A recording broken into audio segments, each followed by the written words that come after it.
Olá, irmãos. É um prazer muito grande poder estar com os irmãos aqui novamente. Mais uma vez, a circunstância especial foi necessária uma alteração em toda a escala aqui da Grande Lisboa e, no fim, viemos parar aqui novamente para poder compartilhar convosco da Palavra de Deus. E para mim é um prazer muito grande. Espero também que o trabalho, a mensagem possa chegar aos corações dos que estão aqui nos assistindo, né? Hoje uma boa presença aqui na igreja e sempre muitos que estão também aí do outro lado, através da internet, né? Assistir aqui os cultos de Lisboa, são todos muito bem-vindos, né?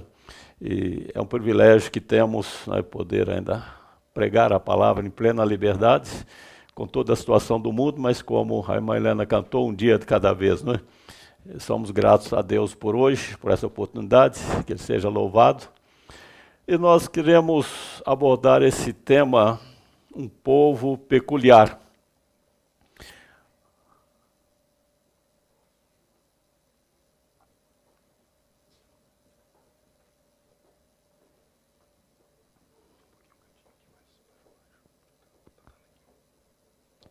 Dando retorno. Mas eu começo de novo ou continuo?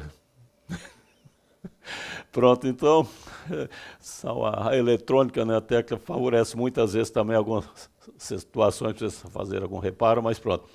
Irmãos, como estava dizendo, vivemos um dia de cada vez e o tema é um povo peculiar. Para ser peculiar é preciso realmente ter boa disposição, estar com vontade, né, de ser especial, ser peculiar, estar conectado com Deus. Nós estudamos na lição muito importante, né, preciosa, a necessidade está ligado à videira como ramos que somos, para que essa conexão possa nos alimentar e possamos viver uma vida realmente, uma vida peculiar, uma vida especial. Porque nós somos, irmãos, a última geração do povo de Deus. Eu tenho dito isso sempre. E nós devemos ter essa consciência que somos a última geração do povo de Deus. É bem verdade, quem sabe alguns de nós podemos até partir antes do fim de tudo, mas essa geração vai permanecer. Não há prazo, não há tempo, não há expectativa para uma outra geração. Nós somos a última geração. E nós, como povo de Deus, nós estamos escrevendo, por dizer, o terceiro testamento. Se o mundo fosse muito para frente, fosse escrito um outro testamento, né, então seria a história desse povo, com a sua experiência, né, com suas dificuldades, suas derrotas, também com sucesso, com aquilo que tem sido feito, a pregação da tríplice mensagem angélica, né, a obra do selamento, um povo diferente, um povo com doutrinas diferentes. Isso seria a história que ficaria registrada. Mas nós estamos escrevendo cada dia a nossa história, a história do povo de Deus, e é importante saber que história eu estou a escrever na minha vida. Que história você está a escrever da sua vida? Que testemunho você está deixando para o mundo? É interessante lembrar as palavras de Paulo aos Hebreus no capítulo 6 e o verso 12, em que ele diz assim: para que vos não façais negligentes, mas sejais imitadores dos que pela fé e paciência herdam as promessas. Dois aspectos que ele realça. Primeiro, não sejais negligente. Você tem compromisso? Você sabe o que deve fazer? Deus vos chamou para ser um exemplo, não só para seu benefício, mas que possa beneficiar a outros. E nós temos esse compromisso, não devemos ser negligentes. Mas o segundo passo, sede imitadores dos que pela fé e paciência herdam as promessas. Hoje, quando se diz ter paciência, realmente hoje exige, vivemos num mundo totalmente diferente, não é? E nós precisamos ter consciência e, com paciência, dar o nosso testemunho. Deus sempre colocou diante dos cristãos, diante do seu povo, as condições, as necessidades, as obrigações, e isso não mudou. Há um pensamento inspirado, alguns pensamentos vamos ler, que nos ajuda a ter ideia disso. Há uma frase muito interessante, diz assim: foi acaso abaixada as normas do cristianismo? É uma pergunta. Não, Aquela norma permanece exatamente onde Deus a colocou. Nada menos que isso aceitará ele agora. Quando chamado a dar tudo por Cristo, quem subsistirá à prova? A Igreja Apostólica ela foi organizada em base de uma doutrina, de princípios, né, de deveres, de privilégios também. Teria sido mudado? Hipótese nenhuma. Deus não muda. E não foi mudado também aquilo que ele requer de nós, assim como não foi mudado aquilo que prometeu. Né? Nós estudamos nas lições, né, as promessas. Qualquer pecador, ele pode alcançar a vida eterna, ele pode se arrepender. Por mais impedernido que seja, ele pode se arrepender. Ele pode confessar seus pecados, ele pode se converter, e ele pode ser beneficiado também com a graça, a salvação do nosso Senhor Jesus Cristo. Mas é preciso que haja decisão, e é preciso que tenha ideia daquilo que precisamos fazer. Jesus disse no seu Sermão da Montanha, Mateus 5,16, enaltecendo várias circunstâncias e necessidades dos cristãos, dos seus seguidores, ele diz: assim resplandeça a vossa luz diante dos homens, para que vejam as vossas boas obras e glorifique a vosso Pai que está nos céus.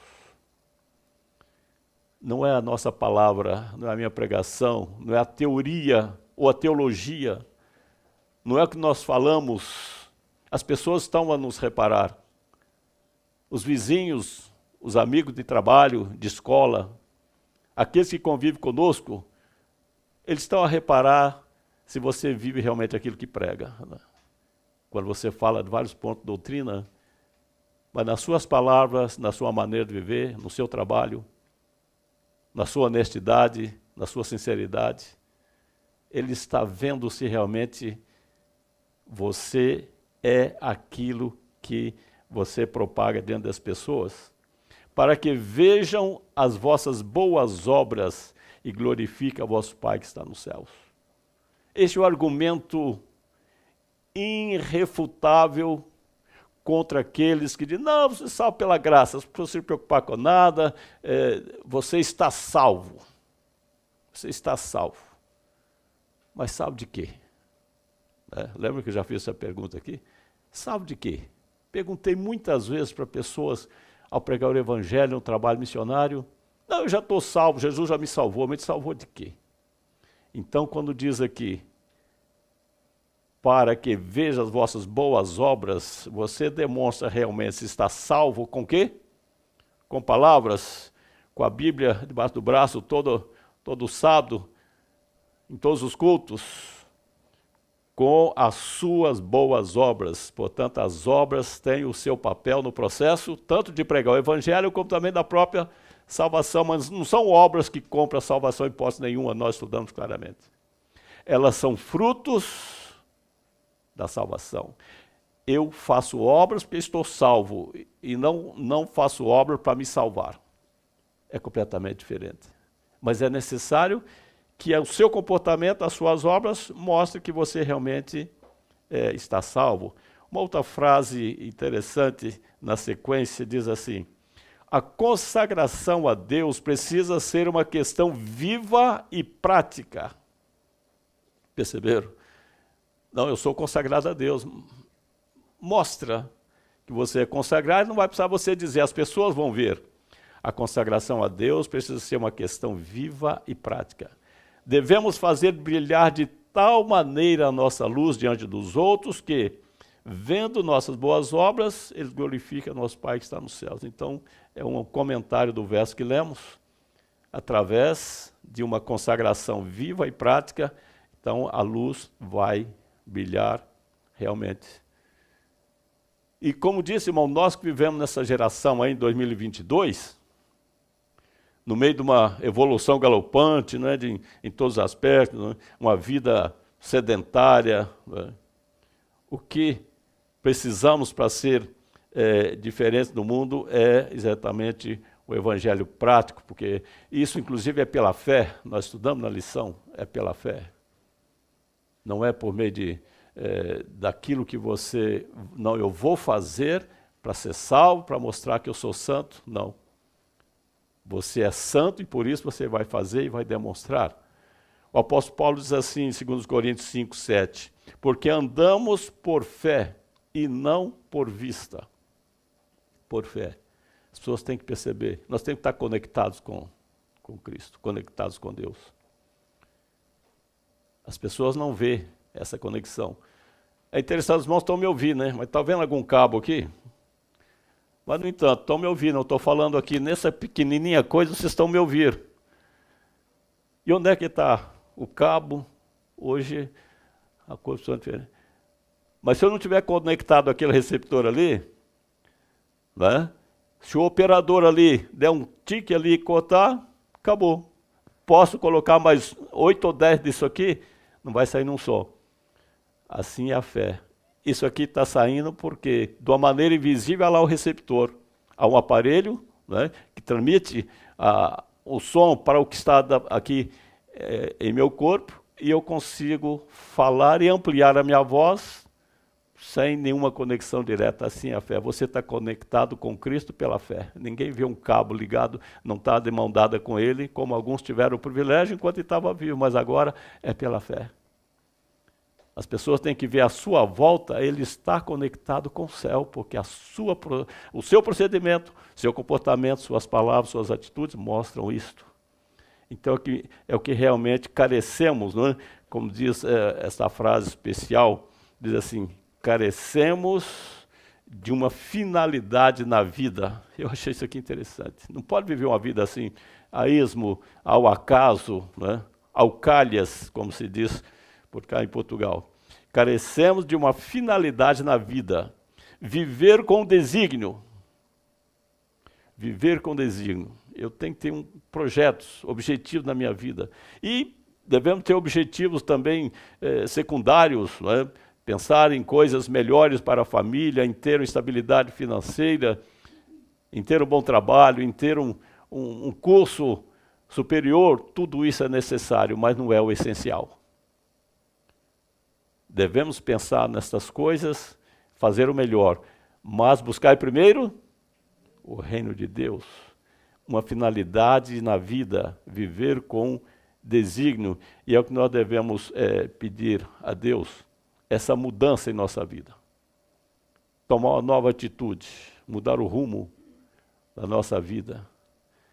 Eu li uma vez a experiência de um marinheiro que trabalhava num barco, que viajava bastante, havia muitos marinheiros ali.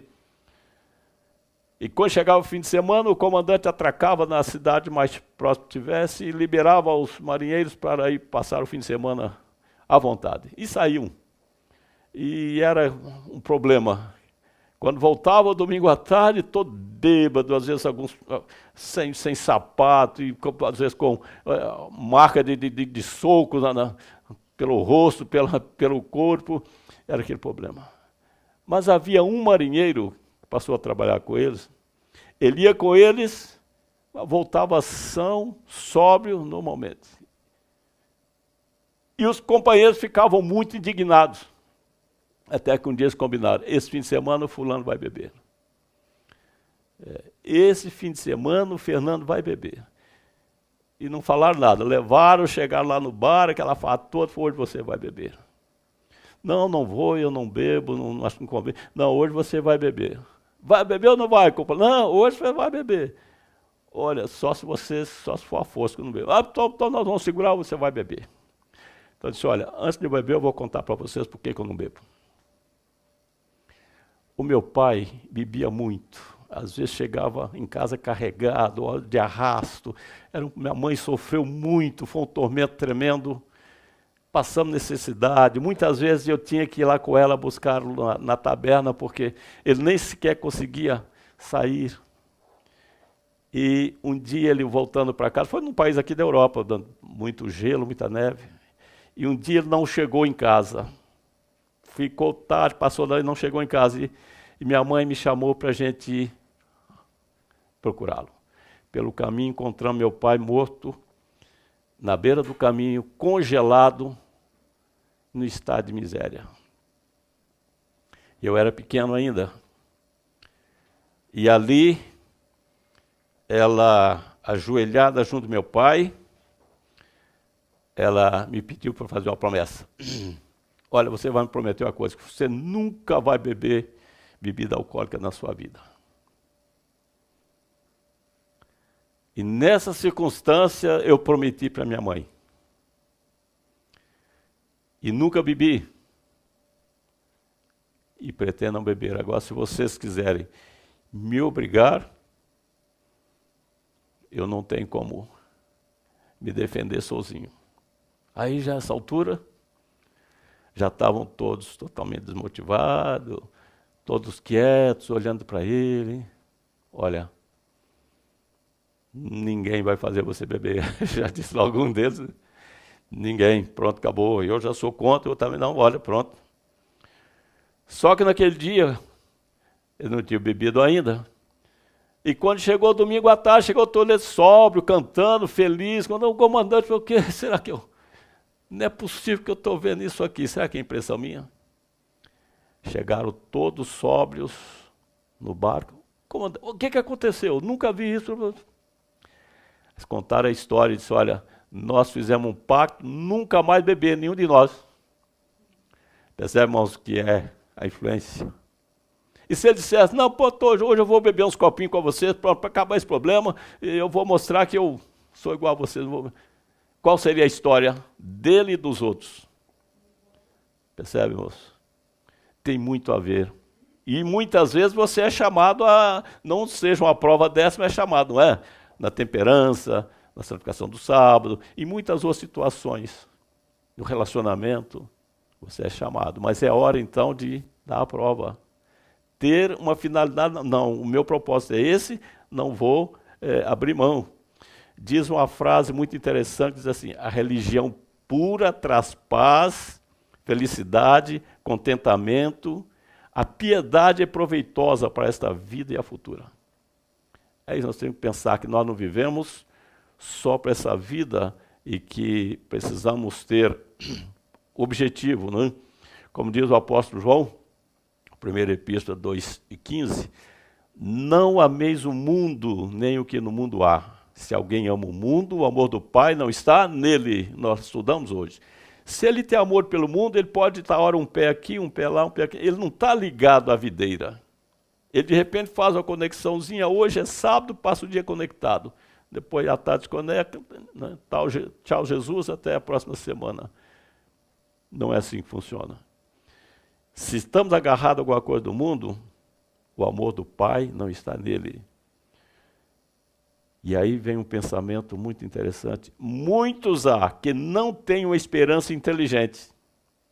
Está na igreja, mas não tem esperança inteligente. Olha, eu estou aqui, eu vou cumprir o objetivo. Ou eu vou para o mundo de vez, aproveito o mundo, já sei que vou me perder. Ou eu fico aqui, faço o que tenho que fazer, consagro minha vida a Deus, Ele me avisa, e vou ser salvo. Tem que ter um objetivo. Mas diz que muitos há que não têm uma esperança inteligente e correm grave risco de praticar exatamente as coisas que Jesus ensinou não deverem fazer, em comer, beber e vestir-se. As instruções são claras. E, portanto, como diz o apóstolo Paulo aos Romanos, e não sede conformados com este mundo, mas sede transformados pela renovação de vosso entendimento, para que experimenteis qual seja a boa, agradável e perfeita vontade de Deus. É isso que nós devemos fazer. E para isso precisa de uma consagração, né? Os que alegam conhecer a verdade, compreender a grande obra que deve ser feita neste tempo, devem consagrar-se a Deus, alma, corpo e espírito. Todo. A carcaça, que é carne, ossos, sangue e nervos. A alma, que é o funcionamento disso, o aparelho digestório precisa de boa alimentação, o coração precisa ter cuidado, o cérebro precisa de descanso. E o espírito, que é nosso poder de raciocínio, de sentir, de falar, de impressionar. Corpo, alma e espírito deve ser consagrado a Deus. No coração, no vestuário, na linguagem, em todos os aspectos, devem estar separados das modas e práticas do mundo. Deve ser um povo especial e santo. Ou seja, um povo peculiar que é o nosso tema. É o que nós lemos, irmãos, é a palavra de Deus. Eu estou lendo muito mais do que falar, porque eu quero deixar aqui é a palavra de Deus. É os conselhos da palavra inspirada, aquilo que nós lemos, que é importante para a nossa vida e nossa experiência como um povo.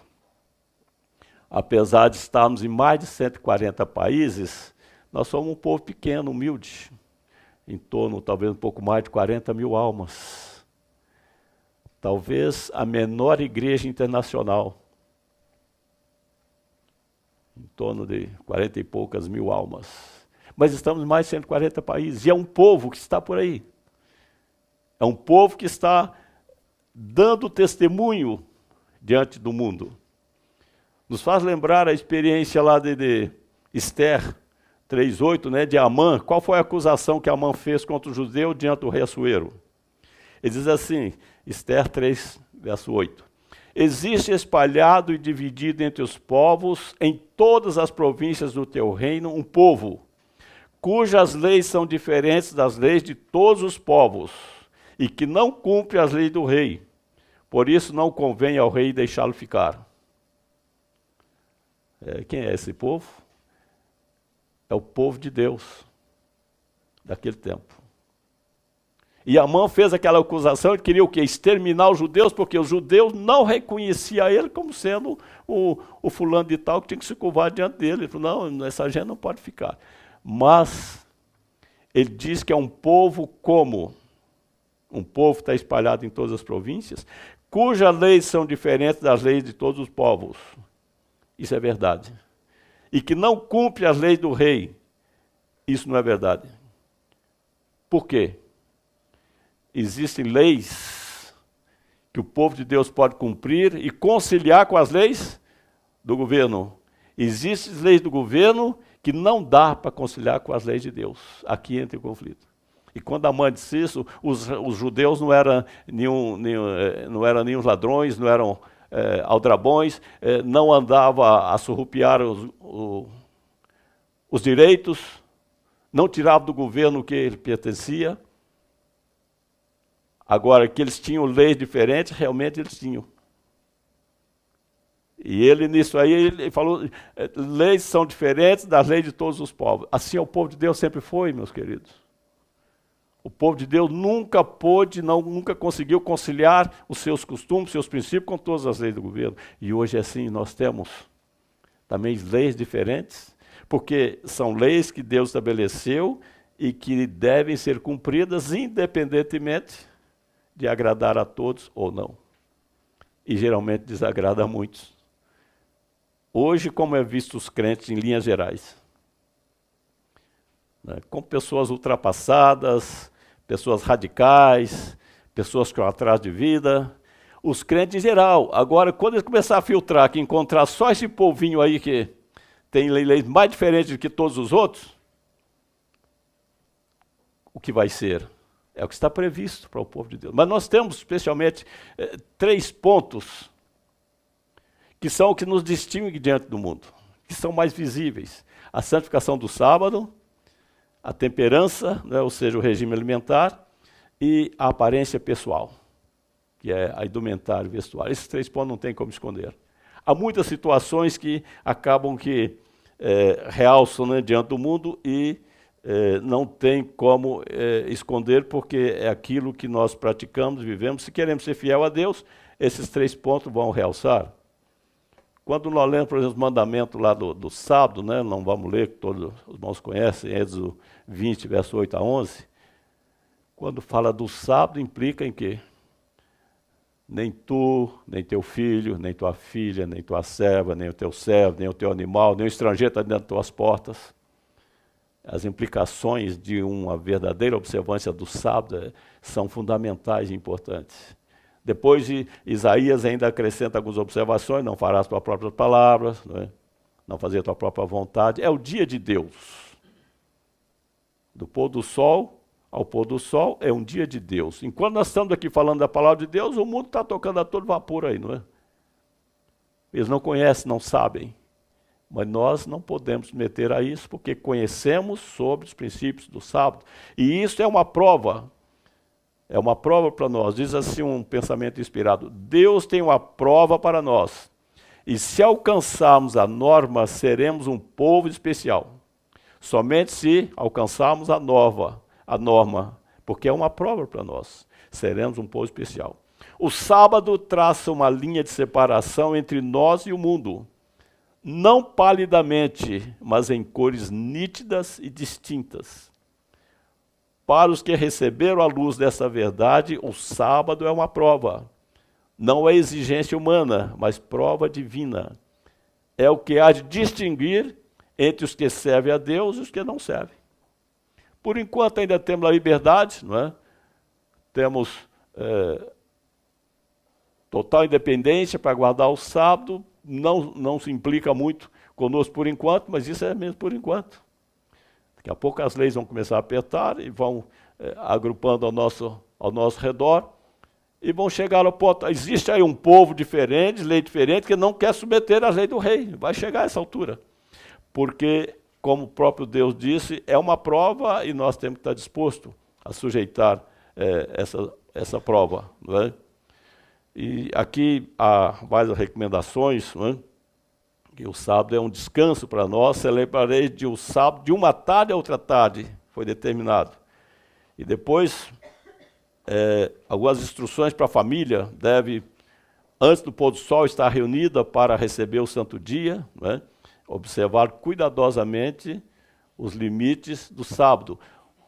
O passo seguinte, que nós podemos mencionar rapidamente, é a questão também da temperança. Temperança é o braço direito da mensagem angélica e nós precisamos dar testemunho ao mundo. Nós estudamos recentemente na lição: portanto, quer comais, quer bebais ou façais outra qualquer coisa, fazei tudo para a glória de Deus. É muito claro em relação à própria comida. E o próprio Jesus disse certa vez que os vossos corações não sobrecarreguem de quê? Da glutonaria e da embriaguez desse mundo. As pessoas dizem: não, o que come, o que bebe, não tem nada a ver com a Bíblia, isso é radicalismo de vocês, não tem, a salvação não tem nada a ver. Será que é assim? Jesus foi muito enfático nesse pormenor. E Paulo também deixa bem claro: tudo que nós fizemos deve ser para a glória de Deus, e ele inclui aqui comer, beber ou qualquer outra coisa. E agora o que ocorre? Diz assim: quando temos tentado apresentar a reforma de saúde a nossos irmãos e irmãs, falando-lhes da importância de comer e beber e fazer tudo o que faz para a glória de Deus, muitos por seus atos têm dito: não é da conta de ninguém eu comer isso ou aquilo. O que quer que façamos, suportaremos as consequências nós mesmos. Não é que diz alguém, vai dar um conselho: oh, não, isso não é assim. Falta dizer: você, o pastor, não tem nada com isso que eu como, que eu bebo, é problema meu e não tem que estar se metendo. Será que é isso que diz a palavra de Deus? Nós temos compromisso, irmão, diante de Deus, diante da igreja, diante da família, diante dos filhos. E por isso nós temos como doutrina o vegetarianismo. Esse dia, conversando com a pessoa, achou interessante. A única igreja que tem como ponto de fé a abstinência dos alimentos cárneos, não tirar a vida do animal para comer e procurar manter a boa saúde, para ter o discernimento claro, para depois ter o privilégio da vida eterna. Nós estamos comentando com alguém: olha, ninguém lá no céu vai estar a correr atrás de ovelha ou de porco, ou pegar boi para matar. Não vai ter isso. Ou a pessoa habitua agora sem isso, ou do contrário, não vai sentir bem no céu, porque lá na nova terra não vai ter isso. Isso é muito interessante. Ninguém vai pegar a galinha para cortar o pescoço para comer. Vai? O que diz que vão comer lá? Frutas, né, deliciosas, como foi lá no princípio. Aquilo original que Deus deu é que Ele está a preparar o povo agora. E nós precisamos deixar isso claro para o mundo, que é uma bênção, né? É uma bênção. E nós precisamos dar esse testemunho, não é, de um cuidado da saúde. Ninguém que professe piedade considere com indiferença a saúde do corpo e se iluda com o pensamento de que a intemperança não é pecado e não afetará a sua espiritualidade. Não se iluda, diz aqui. Ninguém se iluda com o pensamento de que a intemperança não é pecado e não afetará a sua espiritualidade. Existe uma estreita afinidade entre a natureza física e a moral. Muito estreita essa afinidade. Nós temos outro tema, não sei se provavelmente já temos apresentado aqui, que aborda mais claramente esse tema. Sobre o provérbio, sobre o que diz em relação à saúde, né? Uma grande verdade fisiológica, me parece que eu já passei esse tema aqui alguma vez. É muito estreito o relacionamento entre aquilo que comemos e aquilo que nós pensamos, decidimos, imaginamos e cremos. A finalidade entre a natureza física e moral. E nós precisamos, irmãos, ter isso em mente. E por fim, uma breve pincelada no terceiro aspecto, que é nossa aparência pessoal. Hoje é muito fácil, né? Estar aqui assim de fato, né? Gravatinha, bonitinho. De repente amanhã, como é que eu vou estar lá no Algarve, ou na praça aí, né? Está aí o verão chegando. Irmãos, isso é um ponto também de grande importância para demonstrar que temos realmente sido um povo zeloso, um povo peculiar, um povo diferente diante do mundo, nosso testemunho. O sábado, a alimentação e também a nossa aparência. É interessante que quando nós lemos lá em Números, capítulo 15, não vou ler para que não ocupe maior parte do tempo, mas lá Deus determinou que os judeus usassem uma fita azul na orla, na beirada do vestuário todo, uma fita azul, tanto mulheres como homens. Por quê? Porque naquele tempo toda a gente vestia igual, não é verdade? Não havia diferença, a roupa é totalmente igual. Mas como você distinguia uma mulher hebreia ou um homem hebreu, né? Um filho de Deus judeu? Então aquela cinta azul era aqui. É o que distinguia. Hoje é totalmente diferente, né? Você olha aqui, tem aqui talvez umas 30 pessoas, ninguém vestido igual, né? As cores, modelo, feitio, tudo diferente, mas estão todos bem vestidos, e aqui está o segredo.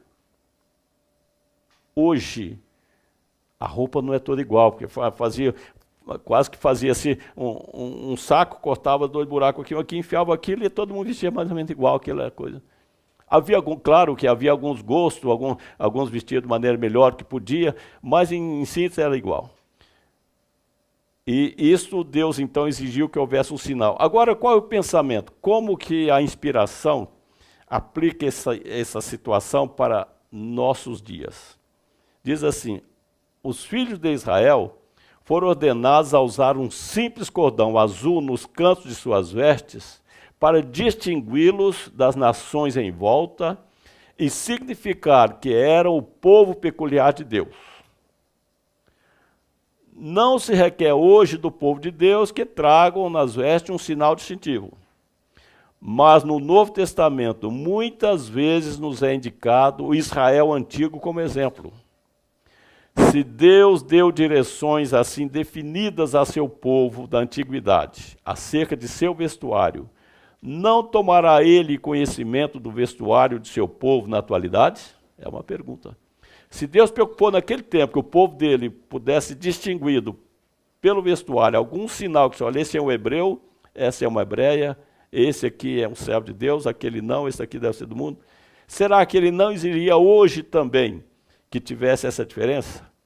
Não deveria haver em seu vestuário uma diferenciação do vestuário do mundo? Não deveria o povo de Deus, que é seu tesouro peculiar, procurar mesmo do vestuário glorificar a Deus? O que Paulo diz? Quer comais, quer bebais, façais qualquer outra coisa, fazer tudo? Será que o vestuário está incluído aqui? Olha aqui a própria inspiração dizendo: procurar mesmo do vestuário glorificar a Deus? E não deveriam ser eles exemplo na questão do vestuário, e por seu estilo simples, reprovar o orgulho, a vaidade, a extravagância dos que professam a verdade, mas são mundanos? Então, irmãos, há uma diferença muito grande eu já ouvi pessoa dizer assim, inclusive até pessoa da igreja, um pedaço de pano não vai levar ninguém para o céu, não é roupa, não é pano, vai levar para o céu. Eu falo, olha, você tem até razão, não leva para o céu não, agora que impede de ir para lá, impede. Essa é a realidade. Aliás, eu até acho que o irmão Raduco fez referência a alguma coisa disso na exposição. Não salva mesmo. Um pedaço a mais na saia, um pouco mais em cima. Salvar, é isso aqui salva? Não. Agora, por a pessoa não usar por rebeldia, ela vai para o céu? Então, meus queridos e minhas queridas, não leva para o céu não, mas impede de ir. E aqui está a nossa questão. Por que então nós fazemos todas as coisas, mas nisso aqui não? Nisso eu não vou servir a Deus, isso aqui para mim é difícil. Ou nós assumimos a responsabilidade, como disse, como um povo peculiar, diferente, ou nós não assumimos e não vamos comprometer em fazer 90% e deixar 10%, porque para Deus, Ele não é Deus de parte, de pedaços, de metade. Ele é Deus do todo. Não é? O que Ele pede? Dá-me o teu coração, é a única coisa que Deus pede, mais nada. Ele não pede nada do homem, Ele não precisa de nada do homem. A única coisa que Ele pede, dá-me, filho meu, teu coração. E se você deu o coração, então você deu o seu ser, como nós lemos, corpo, alma e espírito. Senhor, o que eu preciso fazer? É isso. Eu quero que você se traje assim. Mas na escola, na faculdade, lá no trabalho, são as desculpas. São as desculpas que o inimigo coloca na mente da pessoa. Aqui na Holanda, há muitos anos atrás, uma filha chegou em casa para a mãe, a partir de amanhã, não uso mais essa roupa da igreja. Não dá, lá na faculdade, está sempre as pessoas criticando a coisa. Minha filha, até agora, olha, isso você faz por Cristo, não é pela... Não é por você, não é por mim, não é pela igreja. A igreja não exige, a igreja ensina, deve ser assim, minha filha. Mas olha, eu não sei. Então, e a mãe com aquela boa conversa, olha, minha filha, tenha paciência mais um pouco. Tá? Olha, tá bem, vai lá. No outro dia ela foi para a faculdade. Foi para a faculdade, terminou a aula, estava saindo, e uma colega, fulana, vem cá. Olha, tem muito tempo que eu tenho reparado em você, a sua maneira de falar, a sua maneira de proceder, e a sua maneira de vestir me chama a atenção, porque você é a única aqui na faculdade. A maior parte de calças não é calças compridas, outras saias curtas, pronto, o modelo que é mais comum, popular. E você sempre assim, porque não é um dia ou outro, sempre você, esse vestuário bonito, bom gosto. Eu acho a roupa bonita, linda, mas esse comprimento. Por que você veste assim? Veja só. Aí explicou para ela, olha, por isso, por isso, por isso. Você disse, olha, eu queria ter essa coragem que você tem. E assim, isso aconteceu com a irmã nossa. Eu queria ter essa coragem que você tem. Olha, eu gostava muito de ter essa coragem que você tem, porque eu acho lindo. Você mostra realmente o que você é por dentro. Assim, Deus tomou providência para ela ouvir aquilo que ela precisava. E aquela moça tornou-se amiga, e não sei depois o que deu, porque chegou a experiência do nosso conhecimento, mas o que ocorreu depois não sei. Certo irmãos, que a menina chegou em casa. Mãe, deixa eu te contar uma coisa. Aí contou, está vendo, minha filha? Foi providência divina. Assim como esta, deve ter muitas que te reparam, não tem a coragem de abordar, fica com medo às vezes de você não gostar. Você é um exemplo. Irmãos, um povo peculiar, zeloso, de boas obras. Não tem receio. Se alguém critica, ele não tem noção das coisas reais, das coisas de Deus. Pode ter certeza disso. A pessoa que tem bom senso, né? Olha assim, essa pessoa sabe o que quer. Imagina em pleno verão, a irmã está com um vestuário bonito, tecido fresco, bem feito, também não deve chegar lá. Não deve também vestir sem gosto. Deve ter bom gosto, mas um vestuário, olha, as pessoas sabem o que quer, porque imagina, se veste muito bem, um vestuário decente. Né? Só rapidamente, que o irmão conhece a igreja de Vila Matilde de São Paulo, a mãe de lá, ele também, por muito tempo.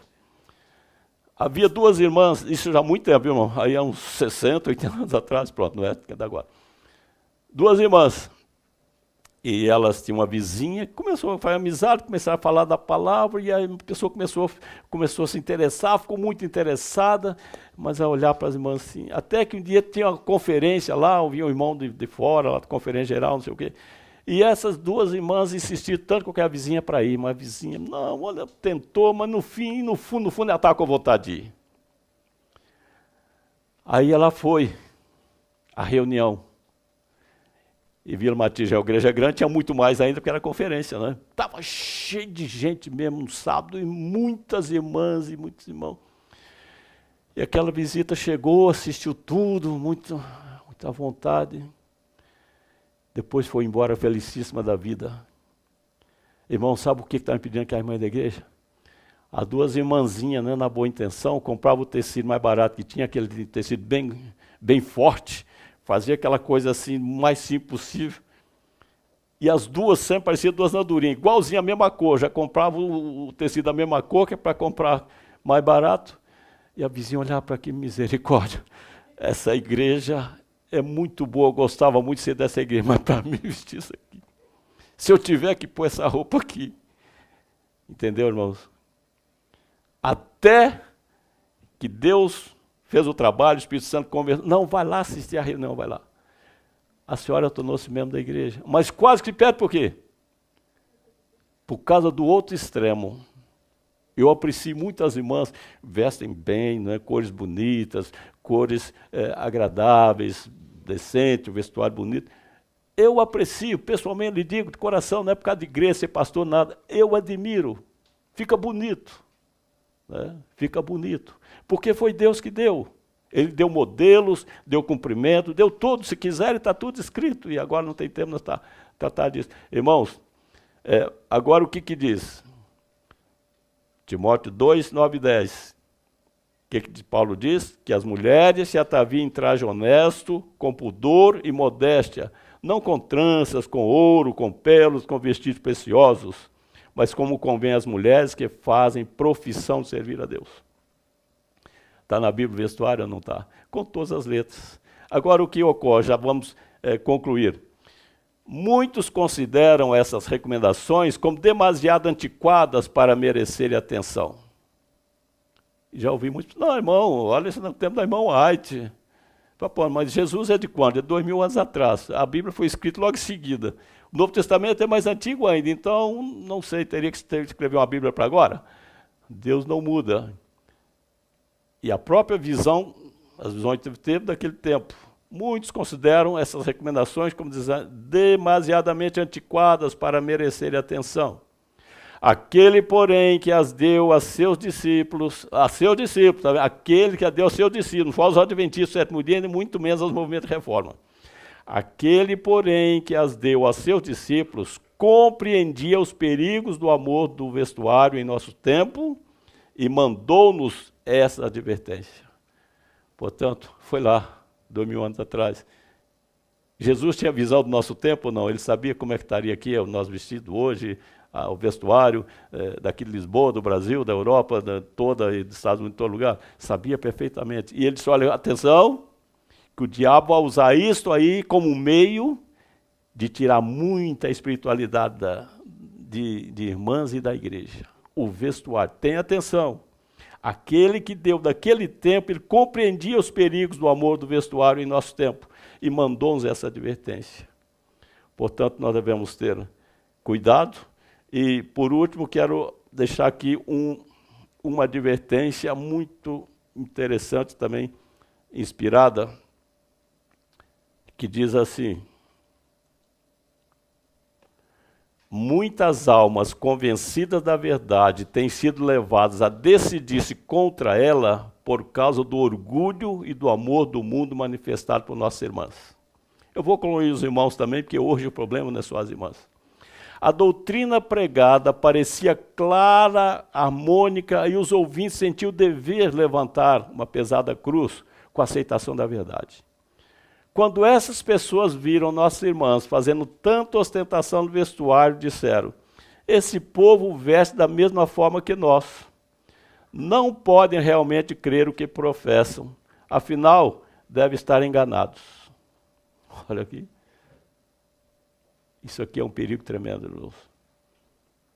A pessoa vem aqui à igreja no sábado, todo mundo bonito, vestuário mais ou menos na medida, mas quando vê durante a semana, né, nos mercados, na escola, no comércio, e agora, né, nas praias, no verão, o que dizem?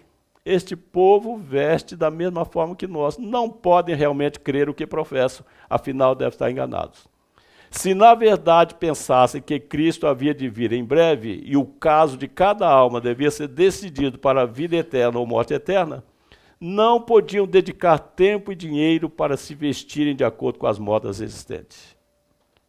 Agora vem aqui a frase. Mal sabiam aquelas professas irmãs crentes o sermão que seu vestuário estava pregando. Nossas palavras, ações, vestidos são pregadores vivos e diários, juntando com Cristo ou espalhando.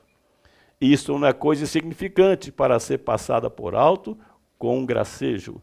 A questão do vestuário exige séria reflexão e muito orar. Então, irmãos, está aí o recado. Esses 3 pontos são essenciais, nós devemos ter em conta. Santificação do sábado, a temperança e a indumentária. Muito cuidado, muita atenção, porque isso está pregando realmente o Evangelho. A nossa mensagem, que é bem complexa, muito ampla, ela é resumida na mente das pessoas, naquilo que ela vê em você e em mim. No que você fala, na maneira de você proceder, nos seus negócios, na maneira de você santificar o sábado, na maneira de você alimentar, na maneira de você se vestir. Então, meus queridos, que Deus nos ajude a ter em mente isto. E o último verso, Romanos 1, 16, 17, porque não me envergonho do evangelho de Cristo, pois é o poder de Deus para a salvação de todo aquele que crê, primeiro do judeu e também do grego, porque nele se descobre a justiça de Deus de fé em fé, como está escrito, mas o justo viverá da fé. Foi o que nós estudamos hoje. Eu volto a insistir, irmãos, tudo é pela fé. A igreja não exige nada, o pastor não exige nada e nem pode exigir. Deus apenas recomenda, olha, você quer me servir? Então me serve como deve ser. Demonstre para o mundo pela fé que você me serve. Seus atos, sua maneira de comportar, sua maneira de ser. Aí você vai estar não só promovendo a sua própria salvação, como também influenciando para a salvação de outros. Esse é o objetivo, irmão. E por isso é que Deus tem esse povo pequeno, humilde, pobre, mas é um povo peculiar, um povo diferente do mundo. E cada um de nós devemos demonstrar isso para o mundo. Que Deus dê sua graça para isso. Amém.